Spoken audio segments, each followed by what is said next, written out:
Good morning student. Last class में बेटा हमने प्रत्यावर्ती धारा वाले चैप्टर में धारा का वर्ग माध्य मूल मान और उसके बाद शुद्ध प्रतिरोध युक्त परिपथ पढ़ लिया था। और उस शुद्ध प्रतिरोध वाले परिपथ को हमने एक प्रत्यावर्ती वोल्टेज स्रोत से जोड़ के धारा का मान ज्ञात किया।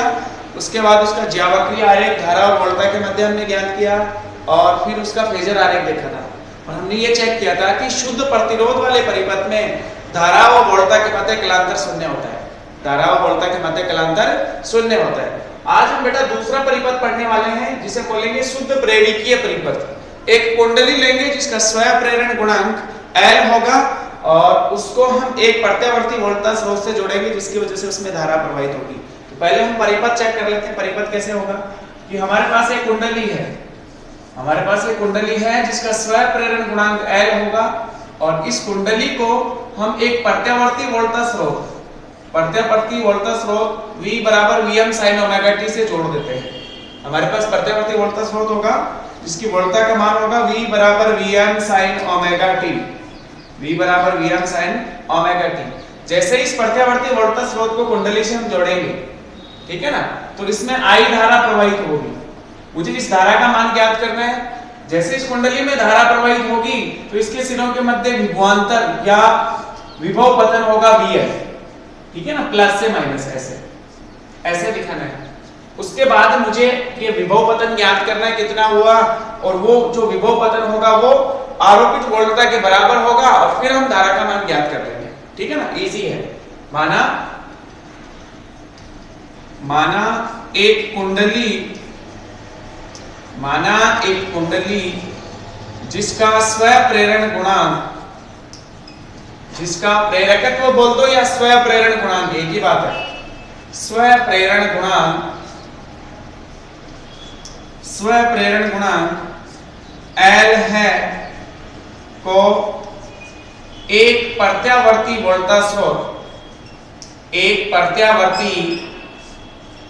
वोल्टेज स्रोत से जोड़ा जाता है जिसका मान V बराबर Vm sin या V0 भी लिख सकते हैं, ठीक है ना, एक ही बात है, Vm sin ओमेगा t। समीकरण संख्या 1। जैसे ही ये प्रत्यावर्ती वोल्टेज स्रोत हम यहाँ जोड़ेंगे कुंडली से तो इसमें धारा प्रवाहित होगी। मुझे इस धारा का मान ज्ञात करना है। अब मैं आपसे पूछूं, ये तो आरोपित वोल्टता हुई। अब आपको नवे चक्र में जाना है। जब किसी कुंडली जिसका स्वयं प्रेरण गुणांक L में I धारा प्रवाहित की जाती है तो इसके चुंबकीय क्षेत्र के मान में वृद्धि होगी। चुंबकीय क्षेत्र के मान में वृद्धि होगी तो फ्लक्स के मान में वृद्धि होगी और विद्युत वाहक बल प्रेरित होगा। जो प्रेरित विद्युत वाहक बल है VL, उसका मान होगा बेटा L di/dt, हमारा सीखा हुआ। कुंडली के लिए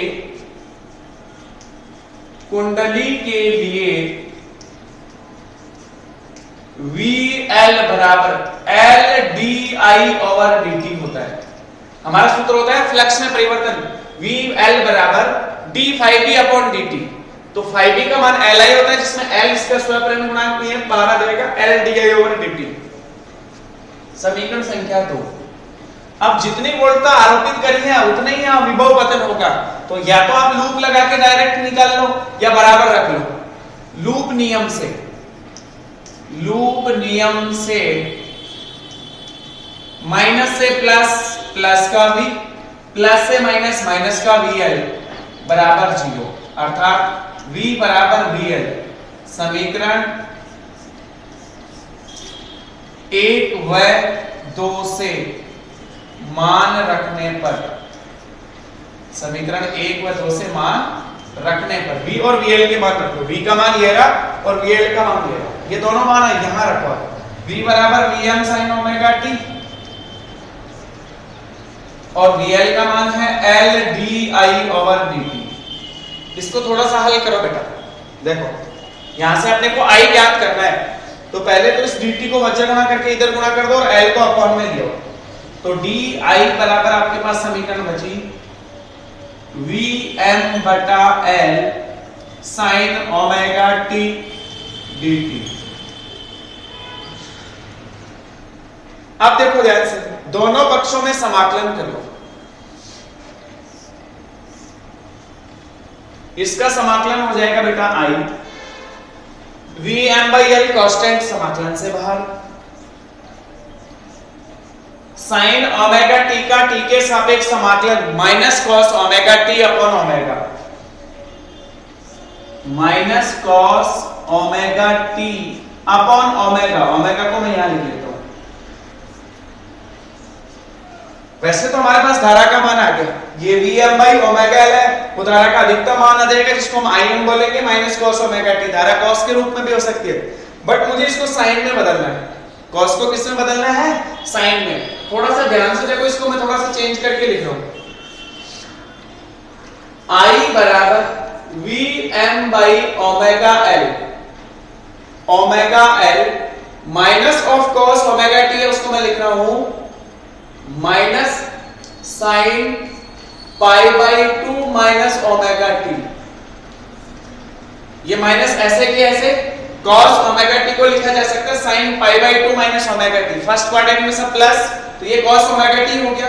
अब इस माइनस को अंदर गुणा कर दो, तो I बराबर समीकरण आ गए आपके पास V M by omega L sine minus of pi by 2 minus omega t. और अब ये माइनस अंदर गुणा होगा तो ये प्लस और ये माइनस, आपके पास समीकरण बन गई बेटा I बराबर V M by omega L sine omega T minus pi by 2। ये जो मान है V M by omega L, इसको हम आई एम से निर्देशित करेंगे, धारा का अधिकतम मान, पीक मान।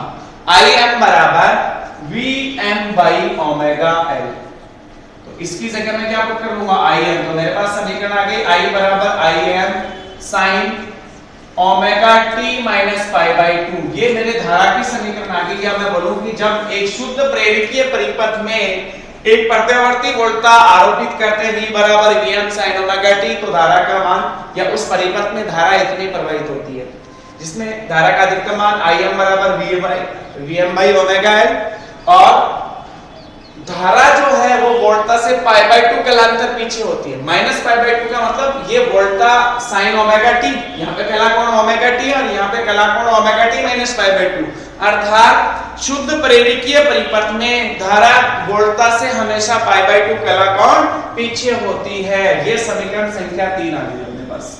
और इस ओमेगा एल को देखो, ध्यान से देखा जाए तो I बराबर ओम के नियम से सूत्र होता है V बाई R, तो Vm तो वोल्टता का अधिकतम मान, पीक मान जो हमारे पास था।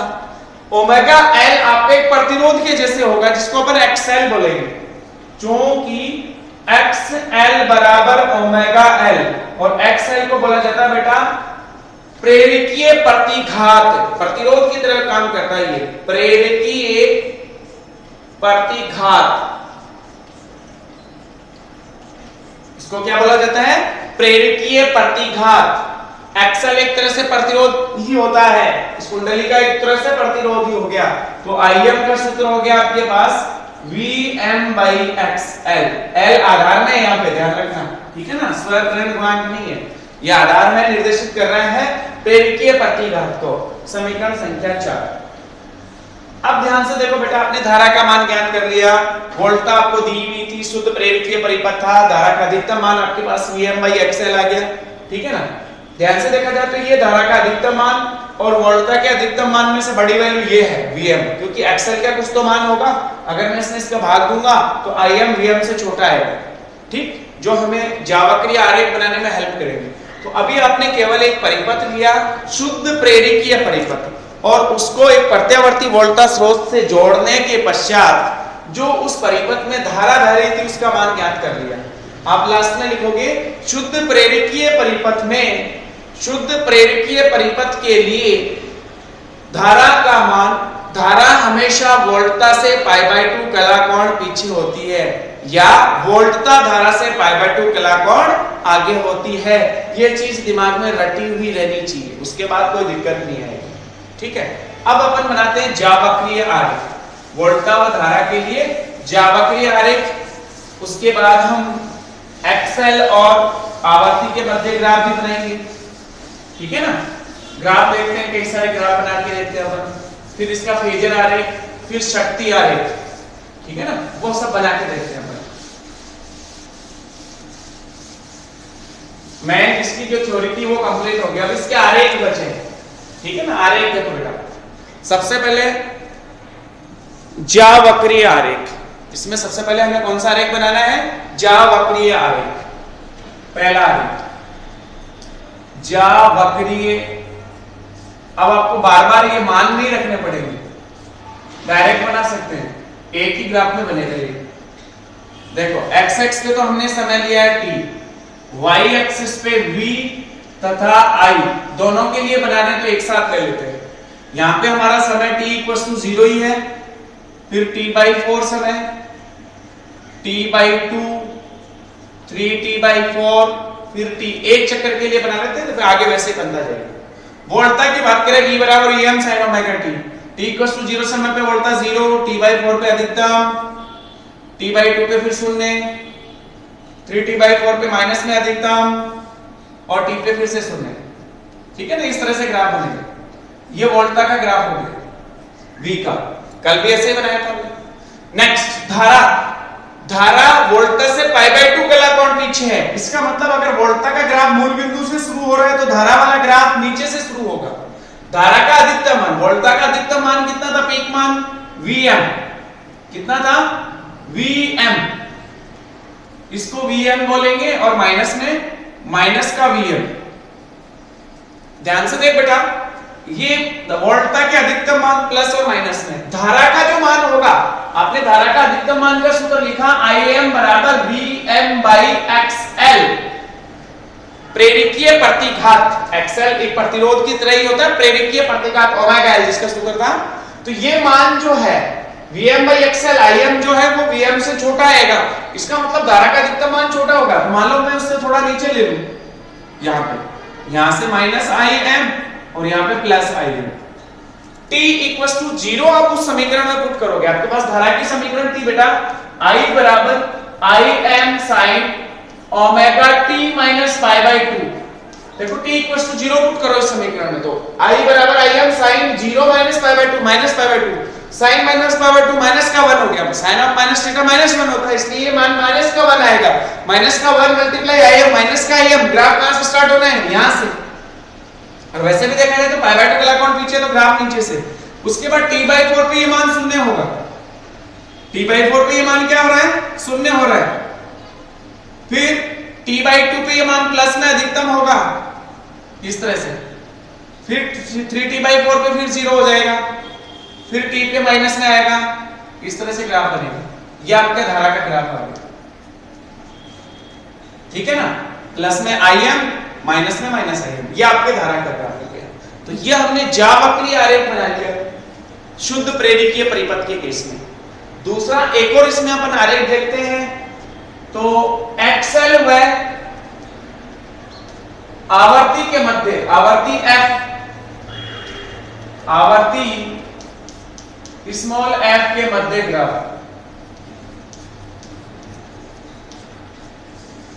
देखो x पे तो आवर्ती ले ली f और y पे ले लिया xl। आपने xl का सूत्र क्या लिखा था बेटा, xl बराबर ओमेगा l, ओमेगा बराबर 2 पाई f होता है, तो xl बराबर 2 पाई f इंटू l, अर्थात xl समानुपाती f, l कांस्टेंट होगा, कुंडली का स्वयं प्रेरण गुणांक कांस्टेंट होगा, तो xl f के डायरेक्ट समानुपाती। ग्राफ कैसा होना चाहिए, रेखीय, बिकॉज xl समानुपाती स्मॉल l, ग्राफ कैसा होगा, रेखीय, इस तरह से बनेगा, कोई समस्या नहीं है। XL और F के मध्य ग्राफ ये हो गया कि जैसे जैसे मैं आवर्ती बढ़ाऊंगा प्रत्यावर्ती वोल्टा स्रोत की, वैसे वैसे कुंडली का ये जो प्रेरिकीय प्रतिघात है, प्रतिरोध है, वो बढ़ेगा, ठीक है ना, इस तरह से। तीसरा फेजर आरेख, तीसरा हम बनाएंगे बेटा फेजर आरेख, और उसके बाद शक्ति आरेख।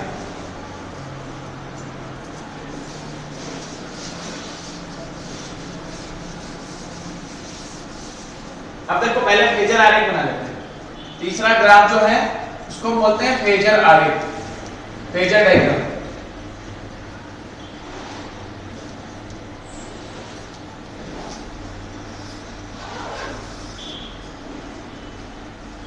ये y एक्सिस और ये x एक्सिस, ठीक है ना, ऐसे देखो ध्यान से, ये नेगेटिव y एक्सिस, इधर नेगेटिव x एक्सिस। मान लो मैंने वोल्टा के लिए ग्राफ बनाया v बराबर vm sin ओमेगा t इस दिशा में, कितने कोण पे था, ओमेगा t कोण पे। ये किसके लिए ग्राफ है, वोल्टा के लिए। फेजर आरेख हमने वोल्टा के लिए ऐसे दिखाया, घूर्णी सदिश v बराबर vm sin ओमेगा t, तो ओमेगा t कोण पे था किसी क्षण पे, तो v।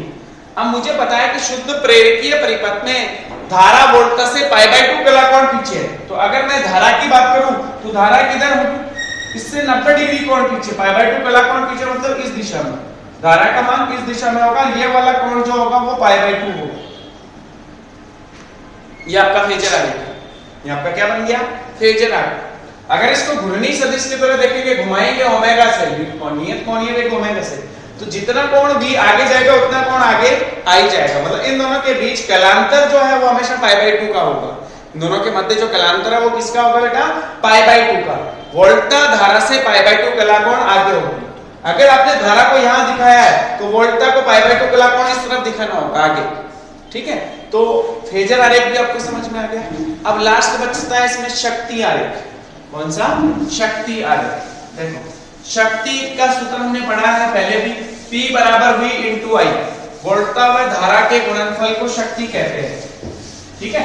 शक्ति आरेख भी देख लेते हैं, ये क्वेश्चन एग्जाम में पूछा हुआ है एज इट इज, जिसमें सारा जो मैंने बताया आपको वो सारा एक साथ पूछा हुआ है। अब देखो शुद्ध प्रेरकीय परिपथ के लिए शक्ति आरेख, चौथा ग्राफ होगा हमारा शक्ति का, शक्ति आरेख। देखो बेटा शक्ति का सूत्र होता है, प्रत्यावर्ती वोल्टा स्रोत के लिए अगर अपन शक्ति की बात करें तो शक्ति P बराबर V इंटू I, वोल्टा और धारा के गुणनफल को अपन शक्ति बोल सकते हैं। हम ऐसे जानते हैं कि जब कुंडली में हम धारा प्रवाहित करते हैं, कुंडली से संबद्ध धारा के मान में वृद्धि करते हैं तो फ्लक्स के मान में वृद्धि होती है। फ्लक्स के मान में वृद्धि होती है तो विद्युत वाहक बल प्रेरित होता है। ऐसा जो फ्लक्स का सूत्र होगा फाई, वो कितना होगा, L इंटू I। अगर किसी कुंडली में I धारा प्रवाहित की जाती है, उसका स्वयं प्रेरण गुणांक L हो तो फाई बराबर Li, या हम ऐसा बोलते थे फाई समानुपाती I। फ्लक्स में जो परिवर्तन होगा वो I के समानुपाती होता था, समानुपाती चिन्ह हटाने पे स्वयं प्रेरण गुणांक कुंडली का L। तो ध्यान से देखो बेटा, अगर मैं फ्लक्स और समय के मध्य ग्राफ देखूंगा, फ्लक्स और समय के मध्य ग्राफ देखूंगा तो वो धारा वाला ही होगा, L गुणांक ज्यादा होगा, ठीक है ना, वैसा ही बनना है। ये हो गया चुंबकीय फ्लक्स, कुंडली से संबंध चुंबकीय फ्लक्स। अगर मैं धारा को लिखूं I बराबर Im sin ओमेगा t, तो मुझे सोच के बताओ वोल्टा का ग्राफ क्या होगा, वोल्टा की समीकरण क्या होनी चाहिए, Vm sin omega t plus π/2। मान लो मैंने धारा को लिख दिया I बराबर Im sin ओमेगा t मान लिया, तो वोल्टा की समीकरण क्या होनी चाहिए, ओमेगा t प्लस π/2, क्योंकि वोल्टा धारा से π/2 कला कोण आगे थी। आपने ऐसा सीखा हुआ है कि वोल्टा धारा से π/2 कला कोण आगे है, तो इसमें प्लस π/2 आगे दिखाओगे। अब आप इन चारों समीकरण से ग्राफ बनाओगे शक्ति आरेख। देखो मैंने x एक्स पे समय ले लिया, एक चक्कर के लिए बना लेते हैं x एक्स पे समय और एक चक्कर कंप्लीट के लिए। जैसे मैं बात करूं यहाँ पे 0, फिर t/4, t/2, 3t/4 और फिर t, ठीक है ना। किस किस के मध्य ग्राफ है, मतलब उसमें शक्ति भी आएगी P, V, I तथा फाई, y एक्स पे सबके लिए चार ग्राफ बनाएंगे। सबसे पहले मैं बताऊं धारा के लिए, I बराबर Im sin omega t। Graph देखो यहां से मूल बिंदु से शुरू होगा, t/4 पे अधिकतम होगा मान, t/2 पे फिर से 0 हो जाएगा और 3t/4 पे माइनस में अधिकतम, t पे फिर 0। ये आपके धारा का ग्राफ आ गया। सबसे पहले हमने धारा के लिए ग्राफ बनाया, I बराबर Im sin ओमेगा t। फिर हम फ्लक्स, चुंबकीय फ्लक्स की बात करें, चुंबकीय फ्लक्स के लिए ग्राफ बनाएंगे तो L गुणांक ज्यादा, I को L से गुणा कर लेंगे तो L इंटू Im, तो पीक मान थोड़ा सा बढ़ेगा। ग्राफ जो है वो इसके ऊपर से ही, जैसे जैसे मैं कुंडली में धारा का मान बढ़ाऊंगा क्या उसके फ्लक्स के मान में वृद्धि होगी, बिल्कुल। कुंडली से संबंध धारा के मान में वृद्धि करी जाती है तो चुंबकीय क्षेत्र के मान में वृद्धि होती है, चुंबकीय क्षेत्र के मान में वृद्धि होती है तो फ्लक्स के मान में भी वृद्धि होती है। कुंडली से संबद्ध फ्लक्स के मान में भी वृद्धि होती है। तो 0 से t/4 में वृद्धि हो रही है, t/4 से t/2 में कमी, t/2 से 3t/4 में माइनस में वृद्धि, फिर माइनस में डिक्रीज हो रहा है ऐसे। चलो ये हमने धारा के लिए और फ्लक्स के लिए बना लिया। अब हम बात करें वोल्टा की। π/2 कला कोण आगे है, देखा जाए तो धारा का अधिकतम मान पीक मान Im, धारा का पीक मान कितना होगा Im और माइनस Im, बट वोल्टा का मान तो इससे ज्यादा होगा। इसका मतलब ग्राफ थोड़ा ऊपर से शुरू होगा। जैसे मान लो Vm यहां ले लूं, क्योंकि Vm का मान Im से ज्यादा है तो ग्राफ आपका Im से ऊपर से स्टार्ट होगा। तो अब देखो इसमें t का मान 0 पुट करो, sin π/2 1, Vm वाला ग्राफ यहां से स्टार्ट, t/4 पे शून्य हो जाएगा, t/4 पे शून्य, t/2 पे माइनस में अधिकतम,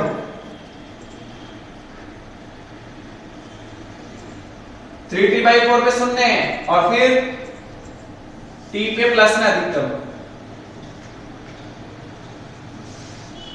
t पे जो मान है वो प्लस में अधिकतम, यहां पे ये ग्राफ आ गया v का। अपन तो एक चक्कर की बात कर रहे हैं ना, तो ये तो 0 से t/4 के लिए हो गया, ये t/4 से t/2 के बीच में आ जाएगा ग्राफ, फिर t/4 से t/2 से 3t/4 के बीच में ग्राफ आ जाएगा, और फाइनली जो है वो t 3t/4 से t के बीच में ग्राफ देखना है। अब अपन शक्ति की बात करें, अपन 4 पॉइंट लेके देखते हैं। फर्स्ट, पहला जो समय अंतराल है 0 से t/4 समय के मध्य, ध्यान से देख बेटा, 0 से t/4 समय अंतराल में धारा के मान में वृद्धि हो रही है। 0 से t/4 में धारा के मान में वृद्धि हो रही है। जब धारा के मान में वृद्धि होगी तो फ्लक्स के मान में वृद्धि होगी, और हमारी जो कुंडली है वो क्या होगी, चुंबकित। 0 से t/4 समय अंतराल में, इस समय अंतराल में धारा के मान में वृद्धि होती है, जिससे कुंडली से संबद्ध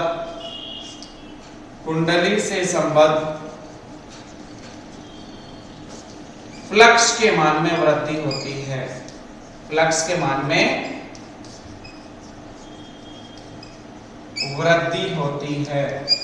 और कुंडली से संबद्ध फ्लक्स के मान में वृद्धि होती है तो कुंडली चुंबकित होगी तथा कुंडली चुंबकित हो जाती है, चुंबकित होती है, ठीक है ना। चुंबकीय क्षेत्र के मान में वृद्धि होगा, फ्लक्स के मान में वृद्धि होगी, कुंडली चुंबकित होगी। और इस समय ध्यान से देखो, वोल्टा व धारा, वोल्टा धारा और वोल्टा दोनों धनात्मक है इस समय अंतराल में। वोल्टा व धारा दोनों धनात्मक होते हैं इस समय अंतराल में, 0 से t/4 में। अतः शक्ति का मान पॉजिटिव होगा तथा कुंडली से शक्ति का मान धनात्मक होगा तथा कुंडली से ऊर्जा अवशोषित होगी। कुंडली में ऊर्जा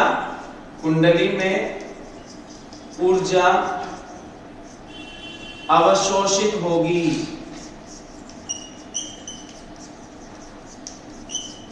कुंडली में ऊर्जा अवशोषित होगी। अब देखो P और P का सूत्र लिखा V into I, इन दोनों का गुणनफल। तो 0 से t/4 में जब ग्राफ बनाएंगे शक्ति का तो ये बनेगी, धनात्मक होगी। अगले चक्कर में देखो t/4 से t/2 में, ये तो 0 से t/4 के लिए लिखा, अगला होगा t/4 से t/2, t/4 से t/2। इस समय अंतराल में धारा के मान में कमी होती है। t/4 से t/2 में धारा का मान घट रहा है, अधिकतम से शून्य की ओर अग्रसित हो रही है, तो धारा के मान में कमी होती है, जिससे क्या होगा, कुंडली विचुंबकित होगी, जिससे कुंडली से संबद्ध फ्लक्स के मान में कमी होगी, कमी होती है और कमी होती है तो कुंडली विचुंबकित होती है। कैसी होती है बेटा? विचुंबकित, विचुंबकित हो जाती है तथा वोल्टा व धारा के दोनों के मान धनात्मक। इस समय देखो धारा तो धनात्मक है बट वोल्टा ऋणात्मक है। वोल्टा ऋणात्मक व धारा धनात्मक होती है तो शक्ति का मान क्या होगा? ऋणात्मक। वोल्टा इस चक्र के लिए वोल्टा का मान नेगेटिव तथा धारा का मान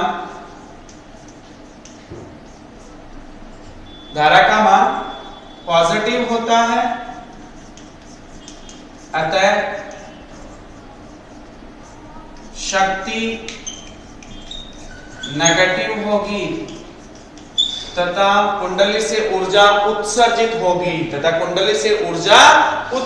होगी, P equals to V into I धनात्मक और V ऋणात्मक। तो इस समय जो ग्राफ होगा T/4 से T/2 में तो वो ऋणात्मक ही होगी शक्ति। तो ग्राफ आपको ऐसा दिखाना है, ठीक है ना।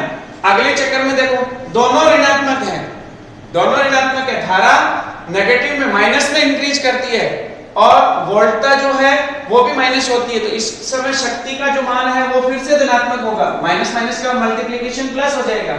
फिर अगले केस में देखो आपकी जो वोल्टा वो तो धनात्मक है और धारा है वो ऋणात्मक, तो शक्ति फिर से ऋणात्मक। इस तरह से एक चक्कर के लिए अपन शक्ति का ग्राफ ऐसे बनाते हैं, ठीक है ना।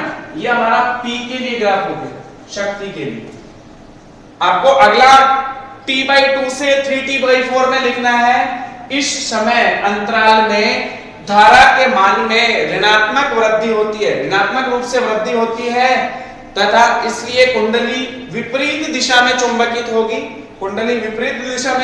होगी, और इस समय अंतराल में वोल्टा व धारा दोनों ऋणात्मक होते हैं अतः शक्ति धनात्मक होगी, और शक्ति धनात्मक होती है तो कुंडली से ऊर्जा अवशोषित होगी, ठीक है ना। अगले चक्कर के लिए आप लिखोगे 3T/4 से T में इस समय अंतराल में धारा का मान विपरीत दिशा में घटता है और धारा ऋणात्मक वोल्टा धनात्मक होने के कारण शक्ति ऋणात्मक होगी अतः ऊर्जा उत्सर्जित होगी। इस समय ऊर्जा उत्सर्जित होगी। इस तरह से हम शक्ति आरेख बनाते हैं एक चक्र के लिए। 0 से T में हमने शक्ति आरेख कंप्लीट कर दिया, ठीक है। तो आज आपने शुद्ध प्रेरकीय परिपथ कंप्लीट कर लिया बेटा। नेक्स्ट क्लास में हम पढ़ेंगे शुद्ध धारितीय परिपथ। Thank you.